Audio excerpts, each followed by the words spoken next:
প্রত্যেক মানুষের আল্লাহ তাআলা তার রুহু তার দেহ থেকে দুইবার আলাদা করে, একবার চূড়ান্ত ভাবে মালাকুল মউত আজরাইল দিয়া, আর দ্বিতীয় খোদার কসম আল্লাহ বলছে প্রত্যেকবার বান্দা যখন ঘুমায় আল্লাহ তার রুহুটা তার দেহ থেকে আলাদা করে নেয়।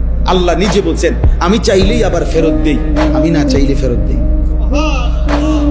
আল্লাহু ইয়াতাওয়াফাল আনফুসা হিনা মাউতিহা ওয়াল্লাতী লাম তামুত ফী মানামিহা ফায়ুমসিকুল্লাতী কাদা আলাইহাল মাউত ওয়া ইউরসিলুল উখরা ইলা আজালিন মুসাম্মা। এরপরে আল্লাহ কি সুন্দর করে বলছে, তবে শুনো বান্দা, প্রতিবার যদিও আমি রুহুটা ফেরত দেই ঘুম থেকে জাগবার সময়, কিন্তু এইটাও ইলা আজালিম মুসাম্মা, একটি নির্দিষ্ট সময় পর্যন্তই ফেরত দিচ্ছি।